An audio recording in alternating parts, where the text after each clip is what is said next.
Bueno, compañeros, sean ustedes bienvenidos a nuestra clase del 13 de noviembre de 2021 de esta su Facultad de Derecho de la Universidad Autónoma de México en la modalidad pues a distancia abierta, porque pues ya no sé después de cuánto tiempo si esto es universidad abierta o ya es a distancia, pero vamos sacando el trabajo. Ustedes saben, la universidad y la facultad no se detienen. Yo les agradezco mucho porque sin ustedes esto pues no tendría sentido. Bienvenidos. Bueno, hoy vamos a ver este tema de la OEA. Es bastante escabroso en lo personal para mí, sobre todo por las implicaciones políticos y geopolíticas que derivan de esta circunstancia, ¿no? Para mí la OEA pues, es una gran organización, tiene sus sentidos. eh, Tuve una pequeña conversión epistolar con Mariana, precisamente, y hablábamos de la OEA y me decía pues, que lo único bueno es la Comisión Interamericana de los Derechos Humanos y la Corte, ¿no? Me cae que no puedo estar más que de acuerdo, o sea, la verdad. Por otras circunstancias, la OEA hace mucho que deja muchas cosas que desear. La Comisión Interamericana sí hace una gran labor, la Corte no se diga, pero la OEA podría mejorar porque sus orígenes a veces no son tan claros. Vamos a ver un poquito acá de lo que hoy vamos a ver sobre la comisión, ¿no? La organización. ¿Qué es esta organización? Fue creada en el 48, teniendo como sede físicamente la ciudad de Washington, D.C., y su propósito es, según esto, garantizar la paz, la seguridad del continente, va a promover la democracia representativa basándose en el principio de no intervención, lo que quiera que eso signifique. En el principio de no intervención, vamos a admitir aquí, procurando siempre la solución así de los problemas políticos y jurídicos y económicos de la región. Y según esto, buscando erradicar la pobreza, limitar todo tipo de armamentos. Y entonces, bueno, esta circunstancia nos va a llevar que la estructura, ¿sí?, de las Naciones Unidas, de la OEA, no de las Naciones Unidas, siendo en otro canal, pues tenga ciertos elementos u organismo, ¿no? El primero vamos a tener que pues, es el Consejo Interamericano para el Desarrollo Integral, el Comité Jurídico Interamericano, la Comisión Interamericana de Derechos Humanos, que es de las más importantes, la Secretaría General, las conferencias y los organismos especializados. Y pues el número de miembros ha crecido. Actualmente, según esto, somos 51 estados miembros originales de los que fuimos en el 45, bueno, de las Naciones Unidas. Y cada uno de estos miembros son admitidos miembros también de las Naciones Unidas, ¿no? En la Asamblea General. También estamos participando. Y esta OEA, pues no es simplemente un organismo regional, tiene muchas implicaciones económicas y políticas. Esto es lo que en el libro se nos dice. Tenemos aquí un correo. A ver, ¿quién nos está mandando? Ah, buenos días, ya. Muy bien. Yo pensé que era algo más. Esta es la parte doctrinal, lo que se debe de decir, que es la OEA, ¿no? Pero en la realidad hay otras consideraciones que yo quiero traer con ustedes sobre de la OEA. ¿Qué es, qué no lo es, no? La OEA se va a crear un poquito después de la Segunda Guerra Mundial. Y entonces evidentemente no es nuevo, hubo unos acercamientos aproximadamente por ahí de inicios del siglo XIX.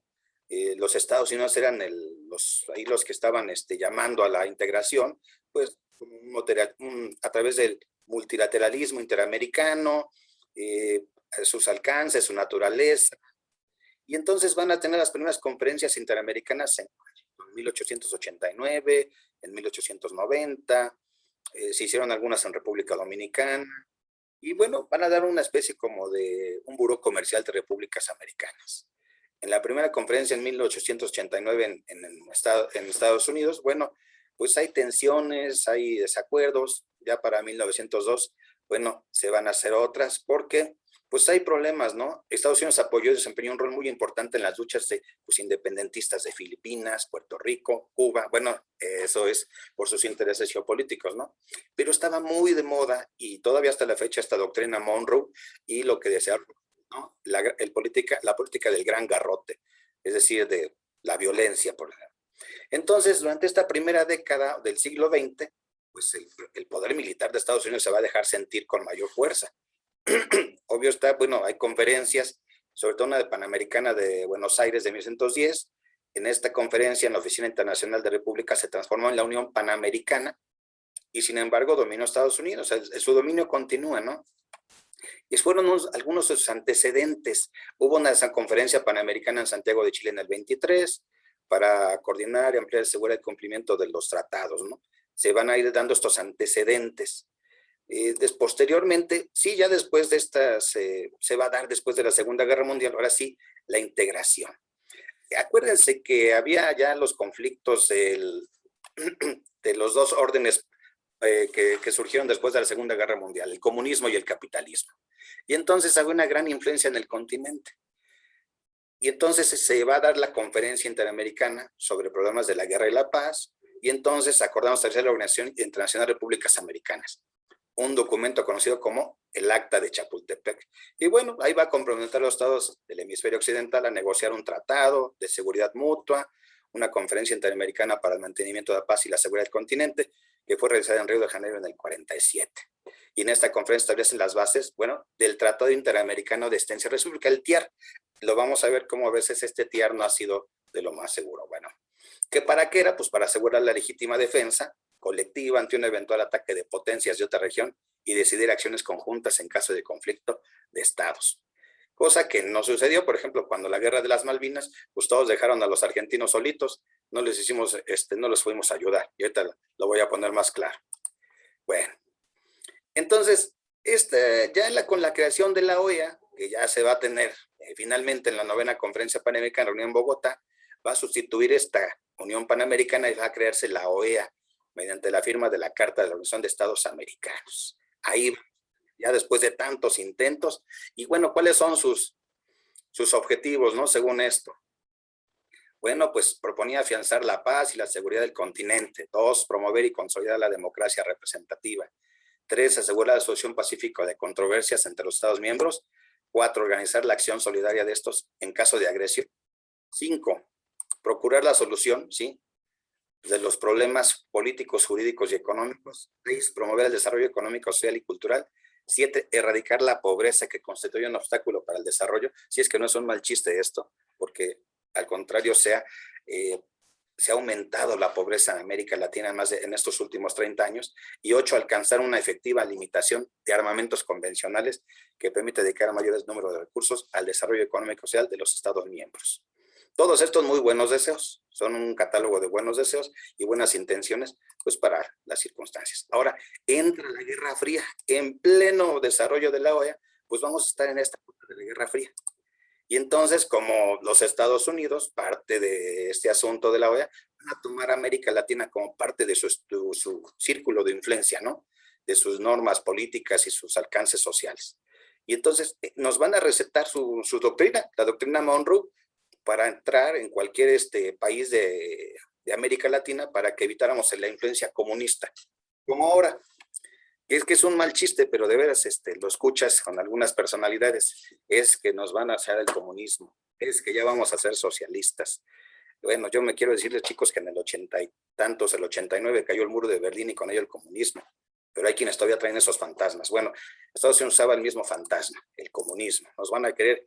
Hay una iglesia en Cholula muy bonita y hay una placa que dice: Virgen de Guadalupe, líbranos del comunismo, 1945. O sea, ya de veras. Y seguimos todavía con eso del comunismo. Bueno, entonces, esta Guerra Fría nos va a meter en una bronca porque durante esa década de los 50, esos efectos de la Guerra Fría van a llegar a América. Estados Unidos va a abandonar sus principios de democracia y de desarrollo económico, pues porque va a haber sus intereses. Entonces, van a afirmar a través de estos que era necesario asumir una posición consensuada y legítima de preocupación hacia una posible amenaza o agresión comunista en el hemisferio. Es decir, que iban a venir los rusos.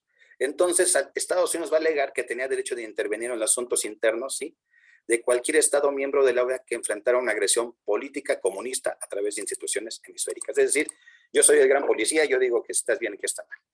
Esos fueron uno de los pretextos para derrocar a Salvador Allende, viendo el ejemplo de Cuba. No querían otro país comunista o socialista en América, entonces promueven y se meten de lleno al golpe de Estado en Cuba. Entonces, este es un breve relato de la OEA, de sus antecedentes, y que bueno, a final de cuentas lo que hicieron fue tener el control sobre la política americana, desde la Patagonia hasta el Canadá, hasta la Alaska. Y entonces para hacerlo a través de instituciones políticas e intervenir directamente. Esta es una de las verdades más grandes que se pueden decir. La OEA no es una santidad andando. De hecho, por muchos años a la OEA se le llamó, ¿alguno sabe cuál era su nombre que le ponían los que la criticaban y que fue puesto por don Raúl Roa, el embajador de Cuba en 1962? ¿Cómo le llamaban a la OEA? A ver, mis chicos, ustedes que son marxistas, comunistas, leninistas y guadalupanos. A ver, ¿cómo le llamaban? Le llamaban el Ministerio de Colonias y hasta la fecha yo soy de los que opina que es así, se llama el Ministerio de Colonias. Entonces, la OEA ha tenido sus grandes aciertos, pero también grandes pecados. Miren ustedes, vamos a remontarnos a esa bella época de cuando sucedieron estas cosas. Se van a reunir. Perfectamente. Miren, en 1962, en un conflicto ya sobre ideológicos, ya había triunfado la revolución de Fidel, y Fidel se había vuelto, porque no los había hecho los gringos, que se iba a volver comunista. Ya estaba recibiendo el apoyo de Nikita Khrushchev y todos estos asuntos de la guerra de los 6 días, los misiles en Cuba que trajeron, y entonces vamos a tener un conflicto armado, pero también los gringos y la OEA van a desarrollar pues una doctrina, van a expulsar a Cuba de la OEA. Vamos a ver este pequeño video. Está, ¿no? Así.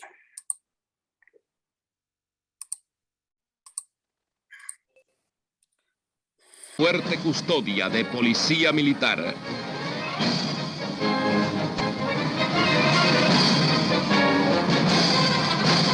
Hacen rápida entrada con temor a las manifestaciones populares a favor de Cuba, el tiburón y las sardinas. El bachiller Müller representa a los renegados y traidores. El doctor Carlos Olivares, subsecretario político de Cuba, hace acto de presencia en representación del canciller doctor Raúl Roa, que permanece en la embajada. Al día siguiente se presenta el proyecto confeccionado por la Comisión de los 10 bajo la dirección de Mr. Herter, el canciller de los monopolios. Los cancilleres tratan de justificar su actitud de sumisión y entreguismo al amo que escucha. Solo el canciller de Venezuela, Luis Arcaya, interpreta la voluntad de su pueblo y muestra desacuerdo con su gobierno y solidaridad con la revolución cubana. El canciller Roa declara: todas las declaraciones y postulaciones de Cuba no han tenido aquí eco, resonancia ni acogida alguna. Con mi pueblo se van también de aquí los pueblos hispanoamericanos.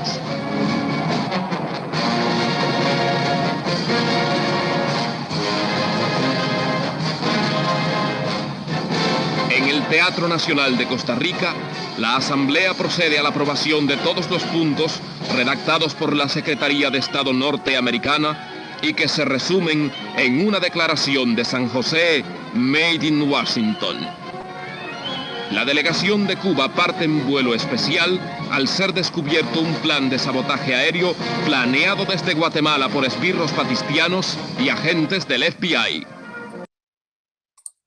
Bueno, el video es más largo, pero es un evento histórico, ¿eh? No estoy haciendo posturas políticas, pero pasó y así pasó. O sea, era el conflicto ideológico de esa imponer las democracias a como yo quiero que sea la democracia y no quiero que haya comunistas en mi patio trasero, ni a un lado mío, ni en lo que yo considero que es mi territorio, porque los Estados Unidos siempre han considerado a Cuba como parte de su área de influencia y no descansa. Entonces, expulsan a Cuba. Y lo van a expulsar. Yo espero que a lo mejor ustedes ya sabían de este asunto, ¿no? Don Raúl Roa es el que le pone el mote del Ministerio de Colonias y le llaman el canciller de la dignidad, porque él dice, mi pueblo y yo nos vamos. Y se expulsa a Cuba de la OEA por muchísimos años, hasta que es admitida muchísimos años después, creo que fue en los 90s otra vez. Pero eso fue una de las circunstancias que dieron su expulsión. La OEA actualmente pues es un organismo bastante bueno, pero tiene de algunas, yo le diría, circunstancias que no son exactamente las mejores. Mire, vamos a la carta. Ustedes ya lo estudiaron, pero vamos a la carta. Está increíble, mire. Los Estados americanos reafirman los siguientes principios, ¿sí? El derecho internacional, la norma conducta a los estados en sus relaciones recíprocas. Bueno, se supone que eso debe ser el principio. El orden internacional está esencialmente constituido por el respeto a la personalidad, soberanía e independencia de los estados. Bueno, vimos el asunto de Estados Unidos contra Nicaragua, que tuvieron que ir a la Corte Interamericana, a la Corte Internacional de Justicia. ¿Cuál respeto? ¿Cuál soberanía? La solidaridad de los estados americanos y los altos fines con que se persiguen requieren la organización política de los mismos. ¿Cuál solidaridad si cuando fuimos por Evo, nuestro avión no lo dejaban pasar para nada en los espacios aéreos de Perú y de Ecuador? Es decir, no está tan serio, ¿verdad? La eliminación de la pobreza crítica es parte esencial. Ahorita vamos a ir un poquito a un informe de la OEA misma, de la Comisión Interamericana. Vamos a ver que esta pobreza es más allá de lo que se tenía en los años 60, 70. Los estados americanos condenan la guerra de agresión, la victoria no da derechos, en fin. ¿Quiénes son miembros? Bueno, todos los estados americanos que ratifican la presente CAS. 5. La organización tendrá su lugar toda nueva identidad política que nazca de la unión de varios estados. Bueno, su personalidad, ¿no? Para todos ellos. Aquí la Asamblea General, previa consideración del Consejo Permanente de la Organización, determina si es procedente autorizar al Secretario General para que permita a Estado solicitante firmar la carta. Es decir, si alguien nuevo va a entrar, preséntese, presente su carta y todo lo demás. Bueno, aquí hay unas facultades que sí me interesan, no de la Asamblea, pero sí los derechos y deberes de estados. Son estados jurídicamente iguales, los estados, perdón, disfrutan de iguales derechos e igual capacidad de ejercicio y tienen iguales deberes. Bueno, no dependen del poder del que disponga para asegurar su ejercicio, sino del simple hecho de su existencia como persona de derecho internacional. Acuérdense que los estados no requieren el reconocimiento de otros, pero bueno, todos los estados mexicanos tienen el derecho de respetar los derechos que disfrutan los demás estados de acuerdo con derecho internacional. Perfecto. No son susceptibles de menoscabo. Muy bien. El Estado es independiente de su reconocimiento por los demás estados, aún antes de ser reconocido. Perfecto, no hay problema ahí. La jurisdicción de los estados son sus límites de territorio nacional, se ejerce propiamente sobre todos los habitantes, sean nacionales o extranjeros. Muy bien, la territorialidad. Entonces, estos son como artículos de declaración. Muy bien, pero ya cuando vamos a venir aquí en el 19, ningún estado o grupo de estados tiene derecho a intervenir directa o indirectamente, sea cual fuera el motivo en los asuntos internos o externos de cualquier otro. El principio exterior excluye no solamente la Fuerza Armada, sino también cualquier otra forma de injerencia o de tendencia aleatoria de la persona de estados. ¿Se cumple esto? Fíjense bien, ningún estado o grupo de estados tienen derecho a intervenir. Ningún estado, el 20, podrá aplicar o estimular medidas coercitivas de carácter económico político para forzar la voluntad sobre otro estado y obtener de este ventajas. ¿Les suena conocido? El territorio de un estado es inviolable. Es decir, estos son preceptos que están ahí en la carta. Y ahora vamos a ver una realidad distinta. Eso es lo que dice la carta.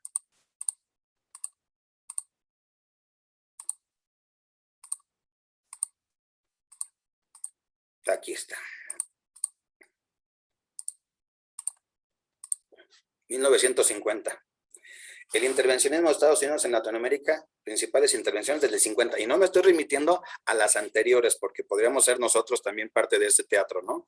Las del 47, las del 14, las del 16, es decir, las intervenciones armadas en México y todas las que tuvimos después. Bueno, aquí están todas las intervenciones en Cuba, en Haití, que estuvieron casi 30 años, en Guatemala con Jacobo Arbenz, en El Salvador, en Costa Rica, en Panamá. Acuérdense cuando fueron el que era el presidente. Bueno, en Colombia tienen 7 bases militares. En Bolivia han estado, en Chile en el 72 en los golpes de Estado. Todos los golpes de Estado que fueron en la década de los 70 y todavía los actuales han sido financiados o promovidos por los Estados Unidos. El 74 aquí en Argentina, en Brasil, ¿sí?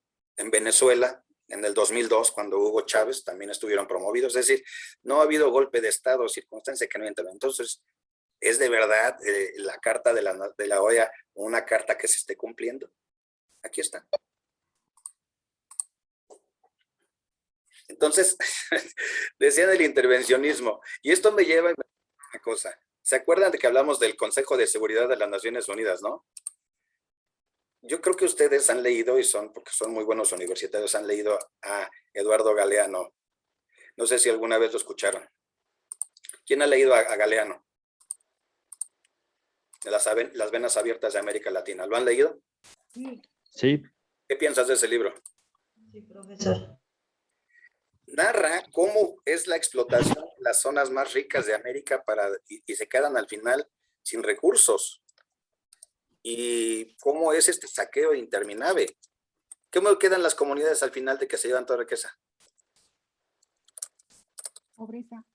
La pobreza extrema. Y entonces, Galeano es una analogía del Consejo de Seguridad fabulosa. Ya lo tenía aquí. Y los iba a poner para ustedes. Vienes a veces la clase ya preparada y si te va.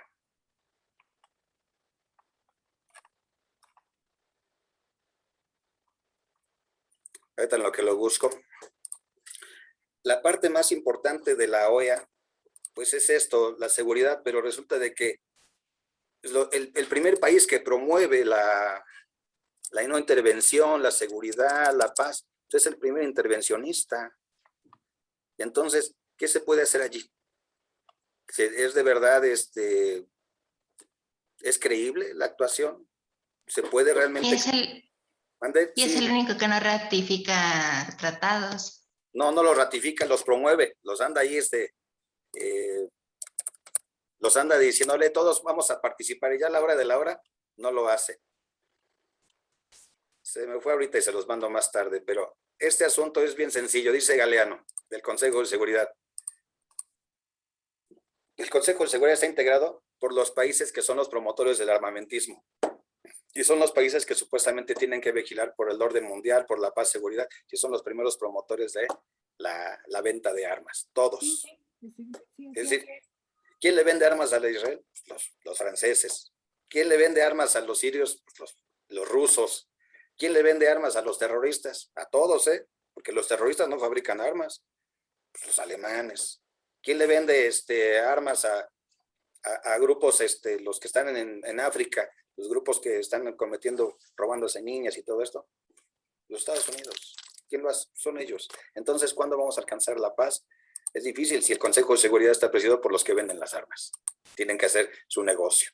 Y bueno, la OEA sigue teniendo unas grandes capacidades. Y bueno, en esta parte ahora, les mandé un informe de la Comisión Interamericana de los Derechos Humanos. Espero que lo hayan podido leer. Y fíjense cómo es el doble rasero. Lo estoy queriendo compartir, no puedo. Ahí está. En este informe, que es de este año, sí, de verdad, aquí está. Miren ustedes. Es sobre aquí está. Vista de trabajo Colombia, visita del 2001. Observaciones. En Colombia hubo unas represiones brutales, es más, pero como no era Venezuela, su objetivo principal, pues no pasa nada, ¿no? Que sigan cometiendo. El Estado boliviano, colombiano, son los más represores y violadores de los derechos humanos. Por eso decía bien Mariana, pues lo que vale la pena es la Comisión Interamericana. Entonces hubo protestas, movilizaciones el 28 de abril, y entonces, bueno, hubo represiones, violencia, y de verdad, terrible. Fíjense lo que dice de Colombia. La pobreza monetaria alcanzó el 42.5%, la pobreza monetaria extrema fue del 15.1%, es decir, total de 21 millones de personas que se encontraban en situación de pobreza y 7.5 millones de pobreza extrema. Los departamentos con mayor concentración de población por régimen de pobreza coinciden con las regiones donde preponderan pueblos indígenas y comunidades de afrodescendientes. Cuando estaban con ese cuento de que querían llevar ayuda humanitaria a Venezuela y la intervención que querían hacer ahí con Juan Guaidó, títere pelele de los Estados Unidos, decían los pobladores de Cúcuta, oigan un favor, ¿no podrían dejar la ayuda que van a darle a los venezolanos, dejárnosla aquí? Cúcuta es uno de los pueblos más pobres de Colombia. Y les decían, pues mejor dejen a nosotros tenemos más necesidad. Entonces, esto es lo que vive Colombia. Es una democracia, si ustedes lo quieren llamar, pues basada en las armas y en las oligarquías colombianas. Pero tienen de asesinatos terribles. Aquí, por aquí. Aquí está, mire, reportó 133 asesinatos contra dichos colectivos, perdón. Aquí está, 53 asesinatos de personas defensoras de derechos humanos, mientras la Oficina de Alta Comisionada para los Derechos Humanos reportó 133. Adicionalmente, homicidios de personas de grado social, defensoras de derechos civiles. Es decir, la misión de verificación de Naciones Unidas en Colombia, el asesinato de 73 firmantes de acuerdos de paz ese mismo año. Homicidios dolosos, un 86%. Eso es brutal. De hecho, se reportan violaciones por parte de las tropas estadounidenses, pero como tienen inmunidad, violan niñas, jovencitas, señoras, no pasa nada. Y eso es brutal. Entonces, pero esta parte, como son parte de un sistema político internacional, no pasa en las naciones, en las noticias. Por eso les decía, léanlo. Se quedaron de verdad cortitos en los medios, porque pues, hay disturbios, ¿sí? Hubo una masiva participación ciudadana en asuntos políticos. ¿Y qué fue el asunto? Bueno, pues hubo represiones, protestas, aquí está, marchas, bloqueos, en esas protestas se realizaron actos de violencia con el acompañamiento de las personerías municipales, gestores, en fin, de la Defensoría del Pueblo. Es un reporte brutal. Y entonces, que aquí dice las principales violaciones de los derechos humanos observadas en este asunto. Bueno, la violencia basada, aquí está, en el género, la violencia étnico-racial, en las protestas contra periodistas, contra médicas, irregularidades de los traslados de protección, desaparición, así como el uso de la asistencia militar y de facultades disciplinarias de ejecución paramilitar. Es decir, el horror, la hecatombe, pero no es Venezuela. Y como no es Venezuela, no hay a quien satanizar porque son aliados del imperio. Si esto hubiera pasado en Venezuela, hoy estarían pidiendo la OEA, el Consejo de Seguridad y otros una intervención armada porque se están violando los derechos humanos. Y no digo que en Venezuela no pase, porque pasa. Y pasa en Cuba. Lo que no es que hay un doble rasero.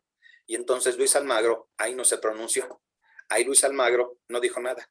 Ahí la OEA solamente dio su reporte, pero no hicieron extensivas sus preocupaciones, sus circunstancias. Por eso estamos en estas circunstancias. Ustedes no sé si lo hayan podido leer el reporte, espero que lo hagan en casa, por eso se los mandé, para que ustedes puedan entender más este proceso de lo que es la OEA. ¿Qué es la OEA? Porque incluso hay dos actos muy importantes. Uno, hay un golpe de Estado en Haití hace muchos años y el golpe de Estado en el 2009 en Honduras. El rasero es distinto.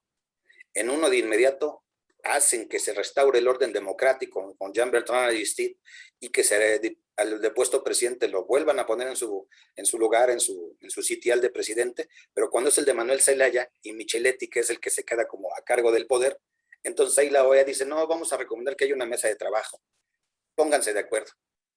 Es distinto, es brutalmente distinto, jóvenes. Entonces, la OEA por eso, actualmente, y después del amargo incidente que tuvo que ver con el golpe de Estado en Bolivia, porque fue promovido, solapado y sobre todo urdido por Luis Almagro, secretario de la OEA, esto ha demeritado en la conformación de la OEA. Y esto es lo que piensa nuestro gobierno. Y nuestro gobierno porque es oficial. Déjenme aquí, les pongo a Marcelo, es mi carnal. Al carnal Marcelo.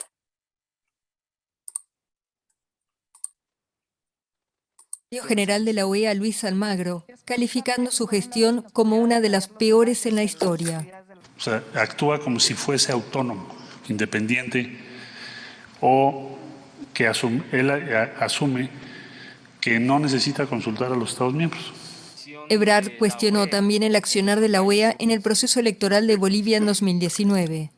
Muy dudosas y cuestionables actuaciones para intervenir en procesos internos, como fue el caso de Bolivia, que fue oprobioso, porque facilitaron prácticamente un golpe en un país con una vida democrática ininterrumpida los últimos años. Observadores de la OEA estarán presentes en México durante las elecciones del próximo domingo, las mayores en la historia del país. Bueno, y no solo lo pensó Marcelo, lo pensó Alberto Fernández de Argentina, lo pensaron otros, incluso Maduro, si nos cayó no bien, pero evidentemente Luis Almagro tuvo una mala actuación, urdiendo un fraude que nunca existió, ocasionando que hubiera masacres, porque tampoco se se pronunciaron en las masacres de Zacata y... Ay, se me fue estos pueblos ahí de Bolivia. Zacata y...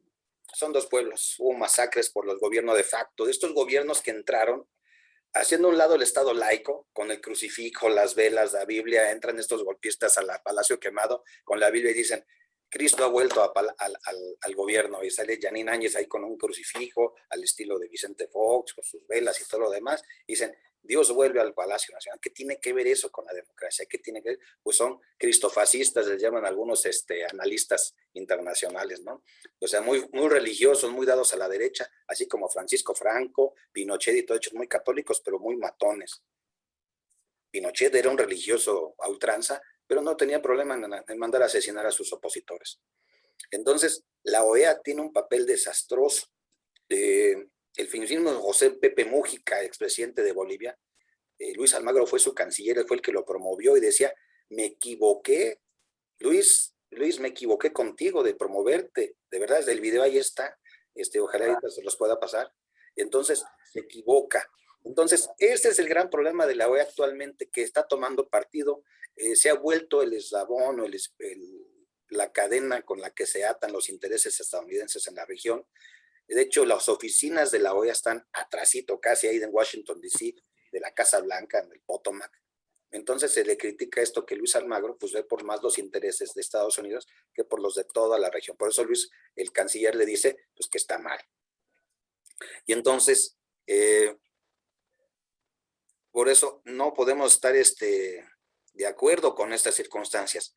Ahora, hay un evento histórico que también quiero traer con ustedes. Bueno, artículo 30 y 28. Toda agresión de un Estado contra la integridad y la inviolabilidad del territorio, contra la soberanía e independencia política de un Estado interamericano, será considerada como un acto de agresión contra los demás Estados americanos. Es decir, si te metes con uno, te metes con todos. Ah, qué bonito suena, ¿no? ¿Suena bonito o no? No, sí, me van a hacer el paro, ¿no? Si vienen a... Pues no, jóvenes, eso es un cuento muy bonito. Les voy a una historia. Mire, un día estaba yo cenando en el puerto de Tuxpan, Veracruz, y en el hotel en el que estaban unos argentinos platicando con otros mexicanos, y decía, esos chilenos, hijos de... No lo voy a repetir aquí, ya, imagínenlo. Hijos de su... ¿Qué pasó? Pues estaban recordando cuando la guerra de las Malvinas, ellos querían recuperar su territorio, mal hecho, pero lo hicieron a través de un ataque armado. Los ingleses no se iban a dejar.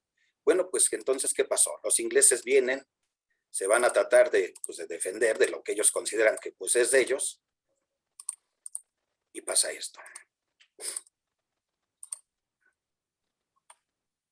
Aquí está, la guerra de las Malvinas. Chile apoyó a Gran Bretaña y no a la Argentina. Pues no se supone que éramos amigos, no se supone que éramos camaradas latinoamericanos. Y no estoy hablando del pueblo chileno, El pueblo chileno es un pueblo maravilloso, un pueblo de defensores de sus derechos, un pueblo de hombres que saben valorar su libertad, sino de sus gobernantes, ¿no?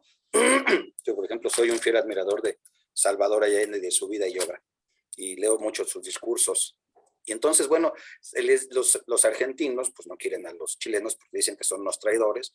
Entonces, ¿por qué? Bueno, les permitieron tener pues ayuda en el conflicto chileno. Les llaman traidores, pero ¿quién gobernaba Chile? Pues el Augusto Pinochet. Entonces ellos argumentaban por el pleito, ¿se acuerdan de las islas del Canal de Beagle? Que si Argentina ganaba, se les iban a ir encima contra lo del Canal de Beagle. Y Juan Pablo II, pues aquí dice, usó sus buenos oficios, pero Argentina tenía pensado en invadir las islas. Bueno, eso es lo que se decía. Después de las Malvinas pensábamos atacar Chile. Dijo en una entrevista uno de sus generales, ¿no? De la Fuerza Aérea, Basilio Lamy. Y entonces, ya más acá, ¿qué fue lo que hicieron aquí? Lo que fue lo que hicieron, ¿cómo apoyó Chile a Gran Bretaña? Dice, bueno, pues primero que nada, la Real Fuerza Aérea Británica aseguró, dice, creo que fue compartida por mis jefes una opinión. Así que esa ayuda que recibimos parte de Chile fue absolutamente crucial. Sin ella hubiésemos perdido la guerra. ¿Por qué? Pues ellos les daban la información. Nos ayudaba después de los argentinos, iban hacia la derecha la victoria. Pero bueno, me estoy aquí, aquí está. Utilizaban un radar de largo alcance de Punta Arenas, que es territorio chileno, y les permitía ver los movimientos aéreos del Río Grande, de Comodoro, Rivadavia, entonces podían saber la llegada de los aviones o las fuerzas especiales. Pero aquí está también mucho mejor. Chile permitió a los aviones de Gran Bretaña que vuelen, aunque pintados con colores chilenos, cerca de la frontera argentina para obtener cualquier información. Lo más importante fueron los avisos tempranos de ataques aéreos. Sin estos, cuando aquí dice, cuando tienes una fuerza del mar, solo con una pequeña defensa aérea, como teníamos, habríamos tenido que montar patrullas aéreas de combate carísimas y aviones volando constantemente, listos para interceptar intrusos. Qué maravilla, ¿no? Tus vecinos, los que firmaron la carta de la OEA, por intereses, por lo que tú sea, por circunstancias geopolíticas, decir a tus enemigos. Porque el viejo adagio dice, el enemigo de mi enemigo, que es, pues es mi amigo. No es de risa, pero es en serio, muchachos. La OEA tiene este gran defecto que no siempre se cumplen. Uno nunca sabe para quién trabaja. Pues sí, uno nunca sabe para quién trabaja. Entonces, este artículo, les digo, está muy bonito, de que si algunos somos atacados, será considerado como un acta de agresión para los demás. Bueno, ahí tienen muchísimos más artículos del desarrollo y la responsabilidad. La pobreza sigue estando en su máxima expresión. No se crean que Chile es la máxima cosa. Algunos se compran ese asunto de que no, Chile el gran país, que no. En Chile hay niveles de pobreza terribles y el que no tiene para pagarse la medicina también se queda en la calle. Es también una ilusión que crearon, porque ahí después del golpe de Estado se implantaron el experimento social llamado neoliberalismo y que hasta la fecha continúa. Les digo, las Afores fueron inventadas allá y luego nos las pasaron a nosotros y bueno, ya las padeceremos todos aquí algún día. Bueno, cierro un poquito porque si no, no vamos al otro capítulo. Vámonos a lo que es la CELAC.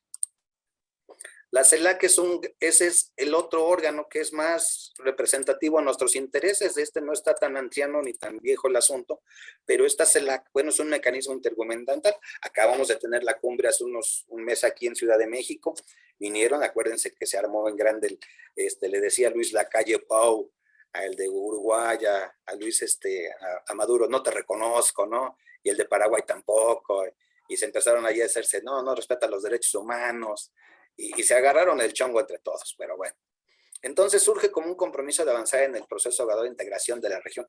¿Por qué? Porque aquí no vamos a incluir a Estados Unidos y a Canadá. Los vamos a dejar afuera porque están más a nuestros intereses. Entonces, desde el 2011, y esto fue creado, pues estaba de presidente Felipe del Sagrado Corazón de Jesús Hinojosa, era el presidente de la República, de quien yo no tengo gratos recuerdos, pero bueno, era el presidente, y el otro era el comandante Hugo Chávez, el presidente de Venezuela. Fueron de los creadores de la CELAC.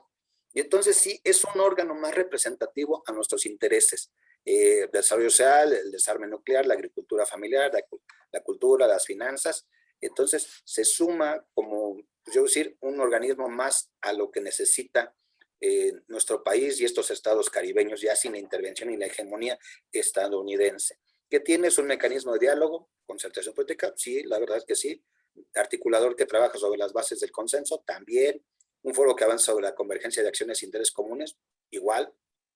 Y va a facilitar una mayor presencia de integración en la región, en el mundo. Y para obtenerse frente a desafíos comunes. Esto está muy bien. La CELAC, digo, no es tan antigua, pero es un buen ejercicio sobre lo que se necesita para poder desarrollar la economía de las regiones en América. Ahorita tenemos un conflicto muy serio. Porque acaba de haber elecciones en un país, pero ¿qué ha pasado con esas elecciones? Fue en un país centroamericano. Cuéntenme qué saben de ese asunto, de esa elección. A ver, ¿quién me quiere contar? Porque les he dicho que ustedes estén estudiando las noticias. Sí. Cuéntenme, ¿qué pasó? Ya es su tercera reelección. ¿De quién? De Ortega. ¿Y qué dice Orteguita? Pues a sus opositores los mandó a encarcelar. Sí, ¿verdad? Al más puro estilo de Don Porfis, ¿no? Sí. Como que se leyó la biografía de Don Porfirio de Carlos Tello Díaz y dijo, mira, está interesante. Entonces, ese es uno de los grandes problemas de la reelección. Por eso les decía y discutía con mis amigos, ¿cómo se llama? sudamericanos. ¿Por qué no nos gusta a los mexicanos este asunto de la, ¿cómo se llama? De la reelección? Pues porque nos evitamos lacras, sátrapas, ya sean buenos o malos, pero el problema es que estos países, pues les gusta la reelección, pero esto perpetúa el poder. Yo podría estar o no muy de acuerdo con Chávez al principio, pero después te reeliges. Y Evo fue su gran problema, reelegirse y no saber decir, señores, ya estuvo bien, el que sigue. Sí, Mariana, dime. Pero, bueno, a reserva de, es una opinión personal. Creo que ahorita estamos como atados de manos en muchas cosas, y al tener no sé, con lo que estamos sucediendo ahorita en la Cámara de Diputados. Está genial. Que le redujeron el presupuesto al INE. Por ejemplo, están pidiendo la famosa revocación de mandato. Le reducen el presupuesto al INE. De forma vengativa. Se me hace como algo... Pero bueno, en mi opinión, creo que no, que están exigiendo una revocación de mandato y a la vez le reducen el presupuesto. No se puede hacer, no pueden exigir la revocación, o sea, ¿Qué te parece? El proceso. Y hacemos un debate el miércoles por la noche de este asunto porque no es tema del asunto. Ok. Sí. Porque yo sí estoy a favor de que le reduzcan su presupuesto. Bueno, déjame continuar entonces porque esa sí no sería tema de... Les voy a compartir esto. Este país que ustedes acaban de mencionarme es Nicaragua. Ayer o antier, en la Organización de Estados Americanos y obviamente muchos que pertenecen a la CELAC no reconocen los resultados de las elecciones en Nicaragua. Nosotros, como se los dije alguna vez, no reconocemos ni desconocemos gobiernos. Aquí estamos nosotros, en el número 2, aquí de los países que se abstuvieron. Nosotros así nada más estamos viendo como chinito. Ausentes, San Cristóbal y Nieves, quién sabe dónde es ese país. Y ausentes o en contra, pues obviamente Nicaragua. Y los que están en contra, pues aquí están, todo el cono sur, bueno, todo el Sudamérica. Bolivia dice igual, nosotros nos abstenemos. Dominicana igual, Belice, Bolivia, San Vicente y Granadinas, y Honduras también se abstienen de criticar. Pero en general, toda la región no ha calificado como buenas estas elecciones. ¿Por qué? Tienen razón. El asunto es que se han encarcelado opositores y se han violado la Carta Democrática, pero es que ese es el doble rasero. Cuando el gobierno de facto toma a Bolivia el gobierno, pues no hubo una media tinta por parte de la OEA. Al contrario, promovieron el golpe de Estado por otros intereses promovidos por, y ahorita que sí tenemos enfrente una circunstancia, sí se muestran más reacios, más reactivos, dicen está mal, y evidentemente está mal. Tú no puedes ir a una elección siendo candidato único, pues ni que fueras José López Portillo en 1978. Ah, sí, sí. ¿Verdad? Sí. La elección del 78 no había más candidato que José López Portillo. O sea, ya si perdía ya era mucho, ¿no? Ya con que él votara ya ganaba. Exactamente. Ya, no, ya pasamos de esas épocas. Entonces, este es el gran conflicto de la OEA, la CELAC, que tenemos divergencias en muchos sentidos y que pues, los intereses estadounidenses están detrás de muchas cosas. Hay agencias como la USAID y otras que son la Agencia para la Democracia. No. Son órganos intervencionistas que a través de dinero le intervienen para desestabilizar gobiernos, sociedades, preparan golpes de estados blandos, a través de las medias mentiras que dan los noticiarios día y noche. Entonces, son proyectos colonialistas e imperialistas que siguen existiendo. La OEA, en tanto no se modifique, pues seguirá siendo descalificada por lo menos por mí y por muchos otros que sí consideramos que la OEA dejó de cumplir sus propósitos hace muchísimo tiempo. ¿Alguna pregunta, alguna cosa? Por ya pasar rápidamente a la última parte, que sería el asunto de la Unión Europea, ya algo rapidito. Que la Unión Europea, ojalá y un día pudiéramos tener lo que no tenemos aquí con el Tratado de Libre Comercio. ¿Qué es lo que tienen los europeos que nosotros no tenemos con el Tratado de Libre Comercio? Que eso es fabuloso. ¿Por qué funciona la Unión Europea? ¿Qué tienen ellos? El libre tránsito. Fabuloso. No. Gracias. Ese es. Ojalá un día llegáramos a tener libre tránsito que tiene la Unión Europea. ¿Por qué los jóvenes ingleses se sintieron mal cuando la mayoría dijo un Brexit? Nos vamos. Porque ya no van a poder circular por Europa como lo hacían antes. El libre tránsito es uno de los pilares fundamentales de la Unión Europea. La moneda única, el estar también todos unidos en un conjunto de leyes y normas homogéneas, uniformes, que esto les permite tener igualdad de condiciones de la procuración de la justicia. Es decir, esta Unión Europea va a superar sus orígenes, que era de la comunidad. Entonces,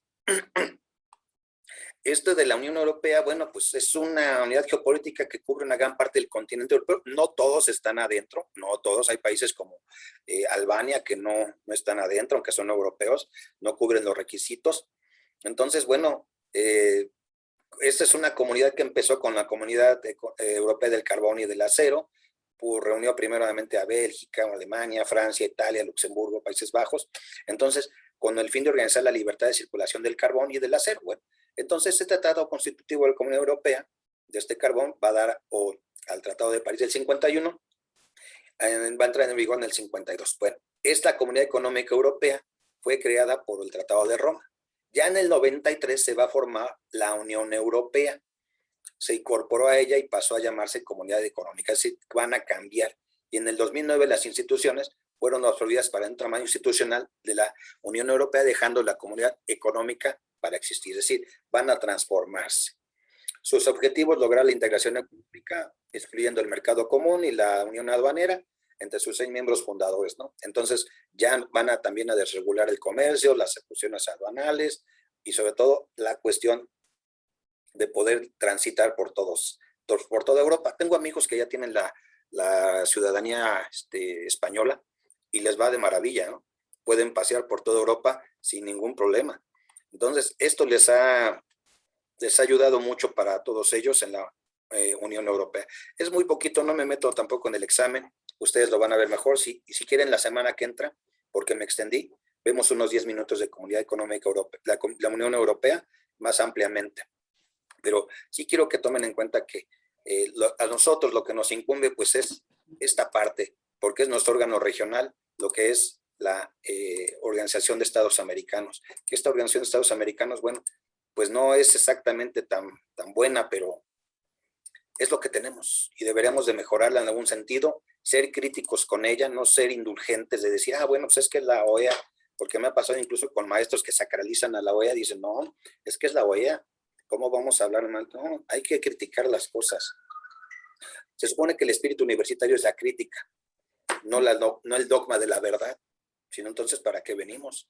Yo por eso prefiero que ustedes tengan siempre una certeza, que diga una duda filosófica que una certeza dogmática, una duda en la que pongamos en tela de juicio a estos organismos internacionales y no solamente lo que está en el papel, sino sus fines que están atrás de estos organismos internacionales. ¿Quién controla? ¿Para qué lo controla?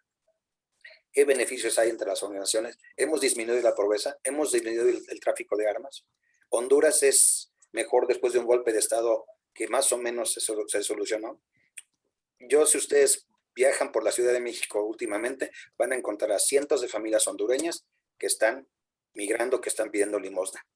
Porque se supone que vienen de un país donde se vive una democracia, pero una democracia que tiene altos niveles de pobreza, de violencia, de marginación. Y entonces colombianos también tenemos, venezolanos, que tenemos guatemaltecos. Los que no migran son los demás. No, ya la compartí, aquí me están preguntando que cuándo comparto la guía. No, ya se compartió. Ya la compartimos. Bueno, entonces por eso hay que poner en tela de juicio estos organismos. Son perfectibles, siempre van a ser perfectibles, siempre. Lo único que no hay que hacer es sacralizarlos y ponerles un monumento, debe decir, son impolutos y son santos. No, actualmente la OEA está mal y seguirá mal mientras que Luis Almagro sea su secretario general y las oficinas estén en Washington. Deben de salir, como lo está la Comisión Interamericana, que están en San José. Ahí está, perdón, la Corte Interamericana está en San José. Entonces sí lo necesitamos hacer. Sí, andaba yo equivocándome, ya estaba corrigiéndome Mariana. Ya. Entonces, eso es importante. vamos, siempre critiquen y busquen más allá. Por ejemplo, este asunto de los chilenos y los argentinos. No se tragan entre ellos, pero tuvieron que llegar a acuerdos, buenos oficios, negociaciones y demás, pero a final de cuentas, a la hora de la verdad, vieron por sus intereses. A la hora de la verdad, cuando mandamos a rescatar a este personaje y nuestros pilotos fueron agredidos, fueron vilipendiados, nuestro avión, le cerraron los espacios aéreos, otros países las abrieron, pero al final juegan más los intereses políticos que lo que hayamos firmado en un tratado. Les agradezco mucho que hayan estado esta mañana y si tienen alguna duda, pues nos vemos. Si quieren aquí, es más, le dejo abierto, miércoles en la noche vamos a discutir este asunto si lo quieren. Voy a estar a las 20 horas aquí en el aula. Si gustan, miércoles discutimos ya estos temas. Porque Lorenzo Córdoba nada más se gasta $1 millón al año en comidas. ¿No le dará vergüenza dar clases en la UNAM? Hay de todo, en la UNAM hay de todo y es que bueno que lo hay. Si hasta Santiago. Ojalá que no me toque, porque si no, prefiero reprobar. Eso es lo bonito de la facultad, que encuentras desde las salas más de derecha hasta las salas más de izquierda. Por eso es tan importante nuestra facultad. ¿Vale?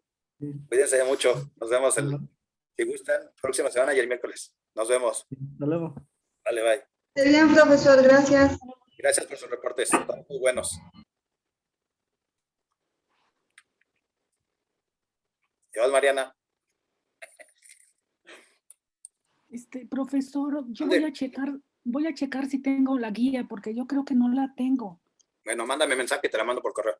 Sí, gracias. Vale, bye.